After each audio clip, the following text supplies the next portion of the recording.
What is up, everybody? J Nell here with another From Me to You. Gonna get kind of controversial here. Let's get into it. So, a couple weeks ago, Straight Outta Compton came out. I did a minute movie review. You should check it out. And I did recommend it. It's a great movie. Now, after the movie came out, of course, I'm sure you've heard a slew of people have come out saying, why wasn't this person in the movie, this person, this incident, this and that and the other. And generally, my response has been, movies 10 years in the making. Dre and Q produced it themselves. It's 2.5 hours long, and they couldn't get everything in there, period. It's their movie. They got what they wanted to get in there, and that's it. It bees that way sometimes.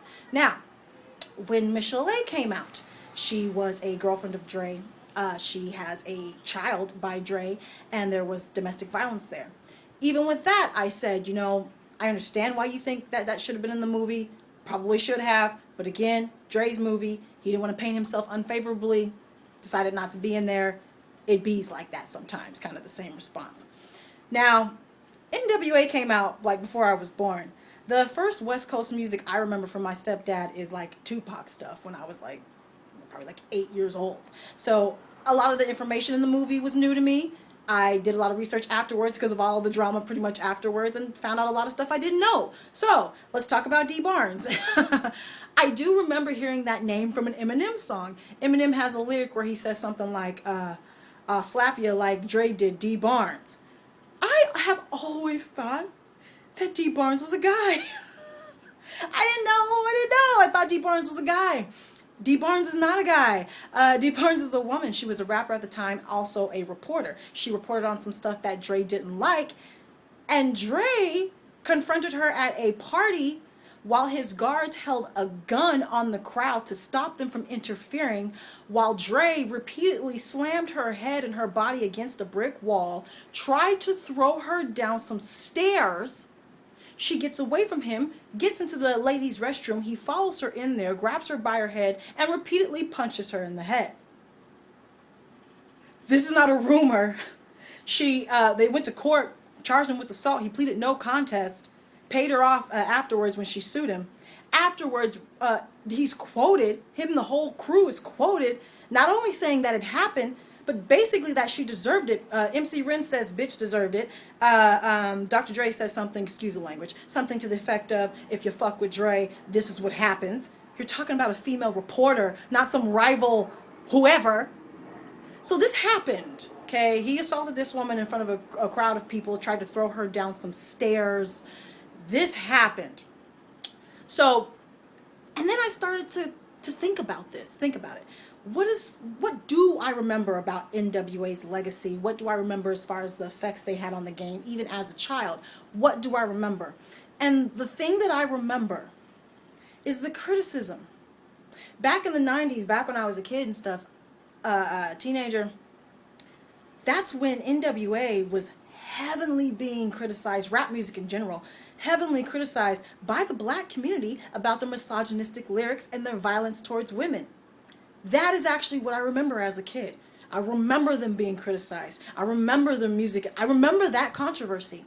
So, of course, doing some more research, of course, and at that time, the movie only goes up till Easy dies. So anything that happens after that, you can't really complain about it being in the movie. He was with Michel'le at that time. The alleged abuse happened at that time. The Dee Barnes incident happened at that time.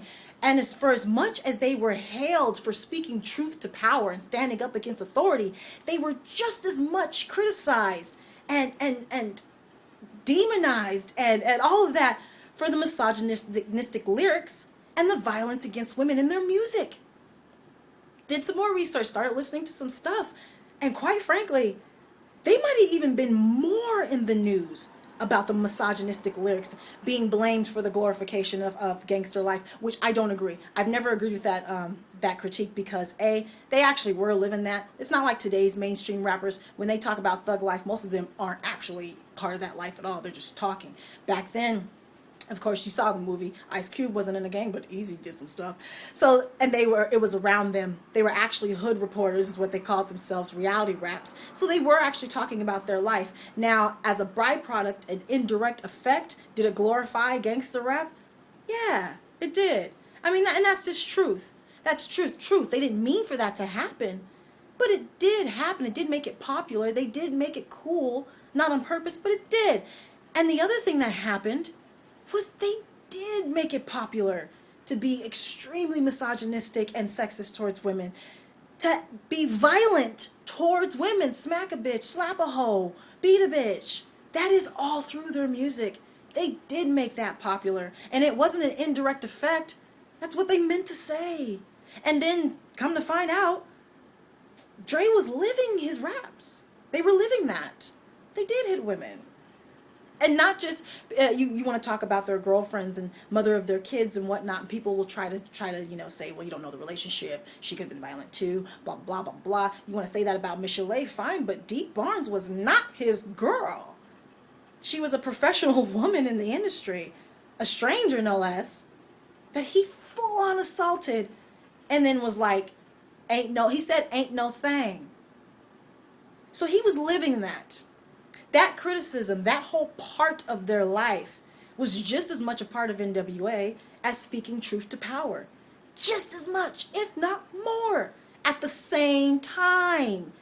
And that is why, out of all the criticisms, I actually think that that one's valid. I don't know if you would have maybe done it by putting Michel'le in there or even putting the Dee Barnes incident, but you should have talked about the impact. You talk about the impact, you changed the game, which you did. Talk about the speaking truth to power. Guess what? Today's rapper doesn't speak truth to power. Mainstream. I listen to plenty of rap music. None of it's on the radio. So mainstream rappers, they don't speak truth to power. They're not standing up to authority.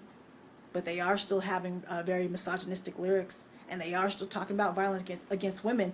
That part of your legacy stuck. Boy, did it stick. So not only was it relevant then, it's still relevant now. Rick Ross, we all know, he's not a gangster. He ripped his entire persona off of a real drug dealer by the name of Free Ray Rick Ross. Look him up. Rick Ross took his entire identity, and nobody cares. Nobody cares. Nobody's talking about thug life like that. Nobody cares. These aren't real gangsters. But again, the misogynistic, the violence against women, that is still in today's rap. It's still relevant. And I understand that you didn't want to paint yourself in that negative light, but you're not hitting women anymore, Dre, that is. You haven't had an allegation or a rumor in over 25 years. You admitted that because he had to address this. He had to make some comments. So you could have shown the growth. I think this was a missed opportunity. A missed opportunity for all of you. Cube's not even really talking about that anymore. And you want to say that this movie was about you, about not everyone else. That was as much a part of you as everything else. As much as you spoke truth to power, you also hit women. As much as you guys got flack and attention for speaking truth to power, you also got attention and flack and criticism from everyone, including the black community, for your treatment of women. It's just as much a part of your legacy as the police stuff. In fact, you have more songs about women, about that, than you do about police brutality. Let's just keep it real. More songs about misogynistic lyrics and violence against women. So it's just as much a part of your legacy. It was a teaching moment. You could have shown the growth. This is how I was. Yes, this is how I was. And you see who I am now. Rap music, especially mainstream rap music, is very immature. You age out by like 28. It's very immature. Kendrick Lamar is an exception. This was your opportunity to show young black kids in the hood, especially black boys, that it's okay to grow up. This is how I used to be. This is the man I am now. I grew up. You could have shown that. It's relevant then. It's relevant now. Is as much of a part of you were as speaking to truth to power. That, my friend, should have been in the movie. The whole issue of the treatment of women and your influence in music in the black community. You do actually hold some responsibility, and you have to know that. Just as much as you claim responsibility for speaking truth to power, you got to claim all the responsibility. All of it, the good and the bad. That should have been in the movie. Missed opportunity. You grew up. It's okay to show that you grew up. Black boys need to see that. All right.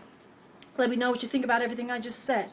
Let me know any of your thoughts, any of what you remember back then. Again, I was a kid. If you're a little bit older, a little bit younger, just let me know what you think.